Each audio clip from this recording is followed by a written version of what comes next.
Hello, నమస్తే అండి. నేను మీ లక్ష్మీ చౌదరిని. వెల్కమ్ టు మిస్టీ మధురిమలు తెలుగు ఆడియో స్టోరీస్.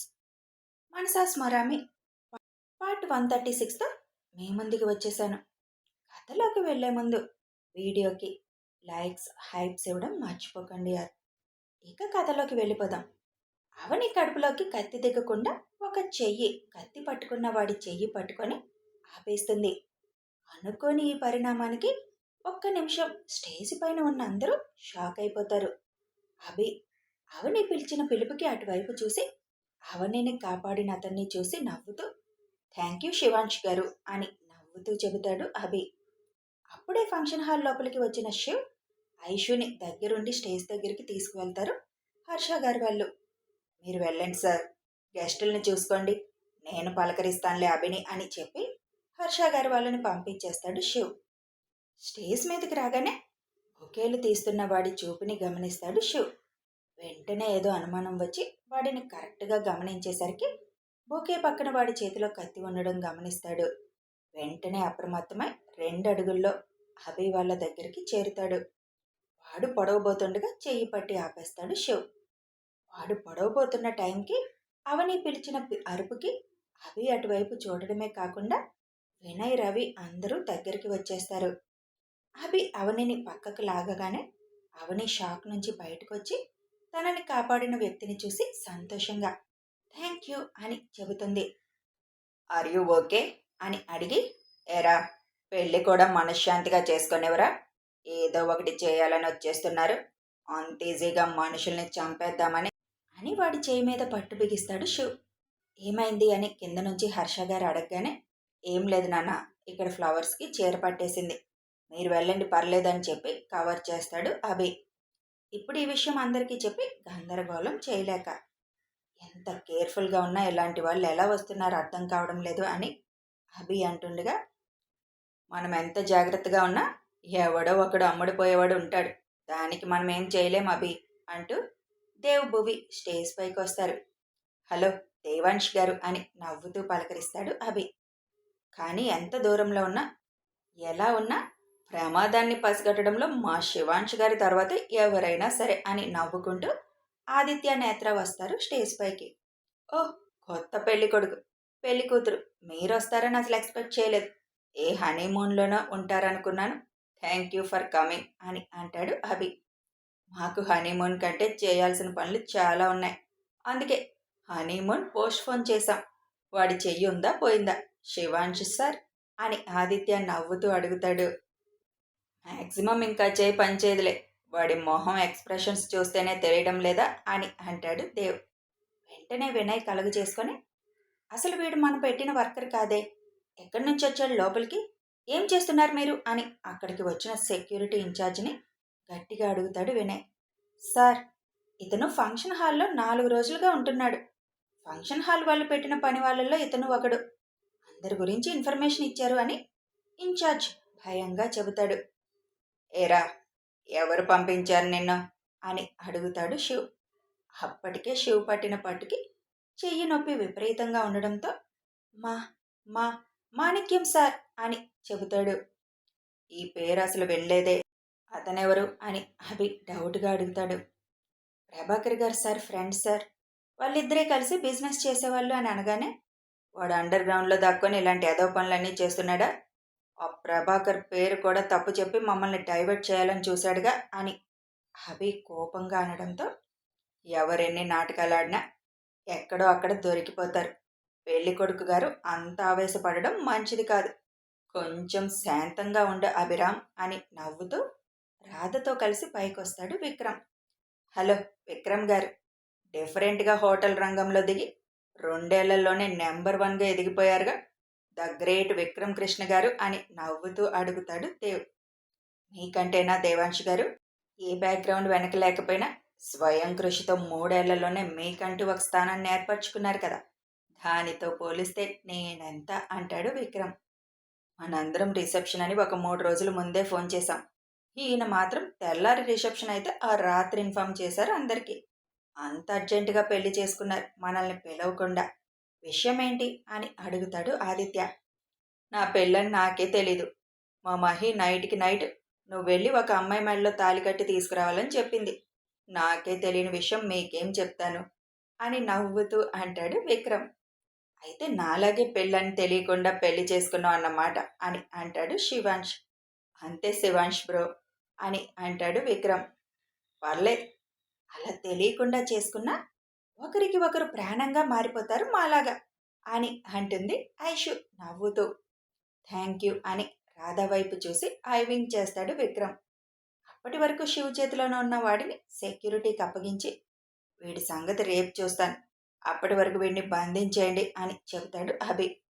ఎవరికి అనుమానం రాకుండా అక్కడి నుంచి వాడిని తీసుకొని వెళ్ళిపోతారు. హలో హలో, అందరూ ఒక దగ్గరే ఉన్నారు. మిమ్మల్ని అందరినీ ఒకే చోట చూడటం చాలా సంతోషంగా ఉంది. మాలాంటి జూనియర్ బిజినెస్ మ్యాన్లని మీలాంటి సీనియర్స్ ఆశీర్వదించాలి అని అంటూ స్టేజ్ పైకి నవ్వుతూ వస్తాడు సిద్ధార్థ్. హలో బాబు, సీనియర్స్ అంటే మమ్మల్ని ఏమైనా ముసలోళ్ళని చేస్తున్నావా? అయినా సంవత్సరంలోనే మంచి ర్యాంకింగ్లోకి వచ్చేసావు కదా. నువ్వు జూనియర్ ఏంటి? నువ్వు కూడా మాలో ఒకడివే. ఇంతకీ పెళ్ళెప్పుడు చేసుకుంటున్నావు అని అడుగుతాడు దేవ్. రేపే ఎంగేజ్మెంట్, ఇంకో 20 రోజుల్లో పెళ్ళి. మీ అందరికీ ఆహ్వానం వస్తుంది. అందరూ వచ్చి ఆశీర్వదించాలి. అసలు మా ఝాన్సీ రాణిని కూడా రమ్మన్నాను, కానీ పెళ్ళవకముందే అలా వెళ్ళడం బాగోదులే అని రాలేదు అని అంటాడు సిద్ధు. అభి అవనికి అందరినీ పరిచయం చేస్తాడు. నాకిక్కడున్న వాళ్ళందరూ మ్యాక్సిమం తెలుసు, ఒక్క సిద్ధార్థ్ గారు తప్ప. చాలా ఆర్టికల్స్ చదివాను శివాంశ్ సార్ గురించి, ఇంకా ఆదిత్య సార్ గురించి విన్నాను. దేవాంశ్ సార్ గురించి ఈ మధ్య మీడియాలో చూశాను. జనాలు ఇలా కూడా ఉంటారా అనిపించింది సార్కి జరిగిన అన్యాయం చూసి అని అంటుంది అవని. సరే సరే, మేమిక్కడ ఉండిపోతే వచ్చిన గెస్టులందరూ పాపం వెయిట్ చేస్తూ ఉన్నారు. ఇంక మేము బయలుదేరుతాం. అందుకే రావడానికి కూడా కొద్దిగా మేము ఇబ్బంది పడేది. మన వల్ల మిగతా వాళ్ళు ఇబ్బంది పడతారు అని ఫస్ట్ శివాంష్ ఐషు ఇద్దరిని విష్ చేసి, కొద్దిగా చుట్టుపక్కల గమనిస్తూ ఉండవి. మనకి శత్రువులు ఉన్నప్పుడు ఏమరపాటుగా అస్సలు ఉండకూడదు. ప్రమాదాలు మన చుట్టూనే ఉంటాయి. నీకు తెలియంది కాదు కదా. అందులో నువ్వు ఇప్పుడు వాళ్ళ బిజినెస్లన్నీ దెబ్బతీసి ఉన్నావు. కేర్ఫుల్గా ఉండు. ముఖ్యంగా మనల్ని నమ్మి వచ్చిన మన పార్ట్నర్స్ని జాగ్రత్తగా కాపాడుకోవాల్సిన బాధ్యత మనదే అని నవ్వుతూ, ఇలాంటి పెళ్లి టైంలో మనం ఎంత జాగ్రత్తగా ఉన్నా చుట్టూ గమనించలేం కదా, బట్ కేర్ఫుల్గా ఉండు అని చెప్పి, ఓకే ఇక మేము స్టార్ట్ అవుతాం అని అంటాడు. Thank you Shivansh sir.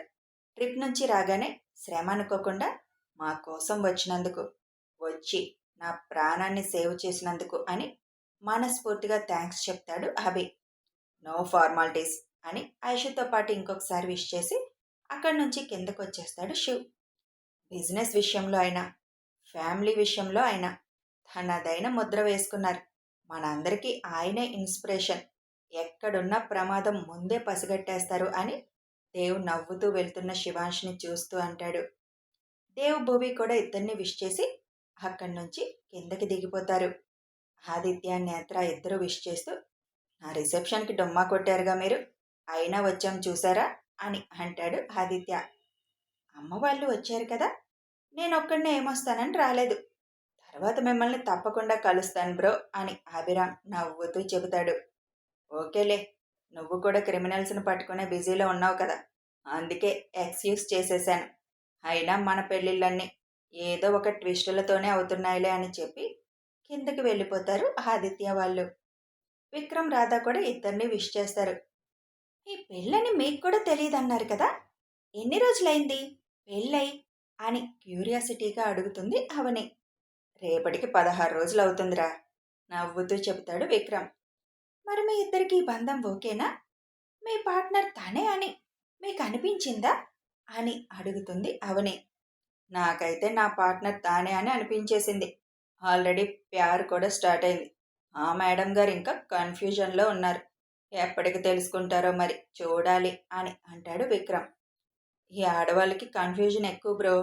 ఇప్పుడు నా పక్కన ఉన్న మా మేడంకి కూడా ఇంతవరకు కన్ఫ్యూజన్ పోలేదు. ఇంక తనకి మాత్రం అంత తొందరగా ఎక్కడ పోతుంది? అందులో అనుకోకుండా జరిగిన పెళ్ళి కదా, టైం పడుతుందిలే. మనమే ఓర్పుగా ఉండాలి అని అభి నవ్వుతూ అంటాడు. అదేంటి, వస్తున్న దారిలో మీ ఇద్దరు ఆల్రెడీ ప్రేమించుకున్నారని చెప్పారుగా విక్రమ్ గారు. మరిప్పుడు ఇంకా తన కన్ఫ్యూజన్లో ఉండడం ఏంటి అని అడుగుతుంది రాధ. అదంతా పెద్ద కథలే. ఇప్పుడు నీకు వివరంగా చెప్పినా నీకు కన్ఫ్యూజన్తో బుర్ర పేలిపోతుంది నీకు. వెళ్దాం పదా అని రాధని తీసుకొని ఇంకొకసారి విష్ చేసి అక్కడి నుంచి కిందకి వెళ్ళిపోతారు విక్రమ్ వాళ్ళు. సిద్ధార్థ్ కూడా ఇద్దరిని విష్ చేసి తన పెళ్ళికి రావాలని చెప్పి అక్కడి నుంచి వెళ్ళిపోతాడు. అప్పుడే అక్కడికి రాఘవ్ గారు, చైతన్య వస్తారు. వాళ్ళని నవ్వుతూ విష్ చేసి, శివాని గారు, రుద్ర గారు రాలేదా అని అడుగుతాడు అభి. వాళ్ళిద్దరూ ప్రెజెంట్ ముంబైలో ఉన్నారు అని చెబుతాడు చైతన్య. ఇంకా మీ పెళ్ళెప్పుడు అని అభి అనగానే, తొందరలోనే ఇన్విటేషన్ వస్తుందిలే అని అనన్యని దృష్టిలో పెట్టుకుని అంటాడు చైతన్య. అదే టైంకి కిరణ్ కూడా వస్తాడు స్టేజ్ పైకి. హలో డాక్టర్ గారు, థ్యాంక్ యూ ఫర్ కమింగ్. మీ మిస్సెస్ రాలేదా అని అడుగుతుంది అవని. మీరందరూ తనకు తెలియదు కదా, మీరు వెళ్ళిరండి అని తప్పించుకుంది అంటూ వాళ్ళిద్దరిని విష్ చేసి కిందకి వెళ్ళబోతుంటే, శివాంశ్ సార్ వాళ్ళు డిన్నర్ ఏరియాలో ఉన్నారు అని చెబుతాడు అభి. ఫోన్ చేశాడు పెళ్ళికి బయలుదేరే ముందే. నాకు కొద్దిగా సర్జరీ ఉండి లేట్ అయింది. ఇప్పుడు వెళ్ళి కలుస్తానని నవ్వుతూ అక్కడి నుంచి వెళ్ళిపోతాడు కిరణ్. రాఘవ్ గారు, చైతన్య కూడా ఇద్దరిని మళ్ళీ విష్ చేసి కిందకి వెళ్ళిపోతారు. జరిగిన పొరపాటు పెద్దవాళ్ళ వరకు వెళ్ళలేదు కాబట్టి వాళ్ళు ప్రశాంతంగా వచ్చిన వాళ్ళని రిసీవ్ చేసుకోవడం చేస్తున్నారు. స్టేజ్ మీదనే వినయ్ ఒకవైపు, రవి ఒకవైపు నుంచొని ఇంకొకసారి పొరపాటు జరగకుండా ఉండడానికి అందరినీ గమనిస్తూ ఉండిపోయారు. టైం 10 అయిపోతూ ఉండడంతో గెస్టుల తాకిడి కూడా తగ్గిపోతుంది. ఇంకేం ప్రమాదం రాదులేరా, ఏదో చిన్న ప్రయత్నం చేసినట్టున్నాడా రాస్కెల్. రేపు ఉదయం వాడి పని చెప్పాలి. అప్పటి వరకు మీరు కూడా ఫ్రీ అవ్వండి ఇంకా అని వినయ్తో రవితో అంటాడు అభి. సమయానికి శివాంశ్ గారు చూడకపోతే ప్రమాదం అయితే జరిగేది కదా, త్రుటిలో తప్పింది అని అంటాడు వినయ్. నేను కూడా కేర్ఫుల్గా ఉండాల్సింది. కొద్దిగా ఏమరపాటుగా ఉన్నాను. అయినా నా పక్కన ఉండకుండా అటెందుకు జరిగావు నువ్వు అని అవనిని అడుగుతాడు అభి. మీరు మాట్లాడుతున్నారు కదా, వాటర్ తాగుదామని వాటర్ బాటిల్ కోసం కొద్దిగా జరిగాను. ఈలోపు వాడు కాళ్ళు జరపండి మేడం, ఇక్కడ ఫ్లవర్స్ ఉన్నాయి తీయాలి అన్నాడు. దానితో ఇంకో 2 అడుగులు వెనక్కి వేశాను అని అంటుంది అవని. ఏదేమైనా పెద్ద ప్రమాదం తప్పింది. ఇక నువ్వు నా పక్కనే ఉండు అని అవనిని దగ్గరికి లాక్కుంటాడు అభి. అసలు ఈ మాణిక్యం ఎవర్రా? ఇంతవరకు వాడి పేరెప్పుడు వినలేదు. అంటే వీడు అండర్ గ్రౌండ్లో ఉండి పనంతా ప్రభాకర్తో చేయించేవాడా? మరి ప్రభాకర్ ఎందుకు విలియమ్స్ అని పేరు మార్చి చెప్పాడు? అంటే వాడు మనల్ని డైవర్ట్ చేసినట్టేగా. చెప్తాను రేపు వాడి పని అని రవి ఆవేశంగా అంటాడు. అతనికి తెలివితేటలు ఎక్కువని ముందే తెలుసు కదా, జైల్లో ఉన్నాడు కదా అని మనం తేలిగ్గా తీసుకోవడానికి లేదు. ముందా మాణిక్యం ఎక్కడున్నాడో పట్టాలి అని అంటాడు అభి. ఇప్పుడు పెళ్ళి ఎంజాయ్ చేయరా బాబు, ఇప్పుడు కూడా ఆ టాపిక్కేనా అని అంటాడు వినయ్. సర్లే, ఇక మేము కిందకి వెళ్తున్నాం. వచ్చేవాళ్ళు ఎవరూ లేరులే. ఆంటీ వాళ్ళని అడిగి మిమ్మల్ని కూడా డిన్నర్కి తీసుకువెళ్తాం అని వినయ్ అంటుంటే, మేం డిన్నర్ చేయకూడదు అనుకుంటా అన్నయ్య. పెళ్ళయ్యే వరకు ఏమీ తినకూడదు నానమ్మ చెప్పింది. మాకు జ్యూస్ ఏమైనా పంపించండి చాలు అని అంటుంది అవని. ఇదొక సాంప్రదాయం ఉందా? పెళ్ళయ్యే వరకు తినకపోతే ఎలా? తెల్లారిపోద్దిగా మీ పెళ్ళయ్యేసరికి. అయినా ఆంటీ వాళ్ళని ఒకసారి అడుగుతానులే అని రవిని తీసుకొని వినయ్ వెళ్ళిపోతాడు అక్కడి నుంచి. అందరూ కిందకి దిగగానే, అందరూ వచ్చేసినట్టేనా బావా అని అడుగుతుంది అవని. అవని, అందరూ వచ్చేశారు. ఇంక మనం కూడా కిందకి వెళ్ళి ప్రశాంతంగా కూర్చుందాం. సారీ అవని, పక్కనే ఉండి కూడా ప్రమాదాన్ని పసిగట్టలేకపోయాను అని అంటాడు అభి. ఇందులో నీ తప్పేముంది బావా, సారీ చెప్తున్నా. ఇలాంటి ఫంక్షన్ అప్పుడు కొత్త కొత్త వాళ్ళు ఉంటానే ఉంటారు. మనం ఎంత జాగ్రత్తగా ఉన్నా ఇలాంటివి జరుగుతూనే ఉంటాయి. అయినా నువ్వెక్కడ నన్ను అశ్రద్ధగా వదిలేశావు? ఆ టైంకి ఆయన రాకపోయినా నువ్వైనా ఒక్క అడుగులో ఇక్కడికి వచ్చి నన్ను సేవ్ చేసేవాడివి. ఆయన్ని చూడగానే నువ్వు రిలీవ్ ఫీల్ అయ్యావు అంతేగా అంటుంది అవని నవ్వుతూ. అంతేలే, ఆయన ఉన్న చోట ప్రమాదం అంటూ ఉండదు. ఆయనలా ఉండాలని మేమందరం అనుకుంటున్నాం. మీరు కూడా చాలా తెలివిగానే ఆలోచిస్తారు బావా. సరే, మనం కిందకి వెళ్దామా? ఏంటో ఇక్కడ ఇలా బొమ్మల్లా నిలబడాలంటే కొంచెం కష్టంగా ఉంది అంటుంది అవని. అప్పుడే సుచిత్ర గారు వాళ్ళు వచ్చి ఈ పూటకి స్నాక్స్ తిని జ్యూస్ తాగండి అని ఇద్దరిని ఎవరి రూమ్లోకి వాళ్ళని పంపించి లైట్గా స్నాక్స్ జ్యూస్ ఇచ్చి ఇంకా ఒక గంట రెస్ట్ తీసుకోండి. పంతులు గారు రాగానే పెళ్లిపీటల మీద కూర్చోవాలి మీ ఇద్దరు. ఒక గంట తర్వాత రెడీ అవుదురు కానీ ఈలోపు రెస్ట్ తీసుకోండి అని చెప్పి బయటకు వచ్చేస్తారు పెద్దవాళ్ళు. అవని రూమ్ దగ్గరలోనే నువ్వుండని వినయ్కి మెసేజ్ చేసి మాణిక్యం గురించి ఆలోచిస్తూ కాసేపు బెడ్ మీద వాలుతాడు అభి. కథ కొనసాగుతుంది. మరి ఇప్పుడు శివాంష్ వాళ్ళు వచ్చి కాపాడారు. ఇంకా ప్రమాదం ఉందా, పెళ్లి సజావుగా సాగుతుందా తెలియాలంటే ఫాలో అయిపోండి. వీడియో నచ్చితే ఒక లైక్ చేయండి, షేర్ చేయండి, కామెంట్స్ రూపంలో మీ అభిప్రాయం తెలియచేయండి. సబ్స్క్రైబ్ చేసుకొని ఛానల్ సపోర్ట్ చేయండి. Thanks for watching and listening.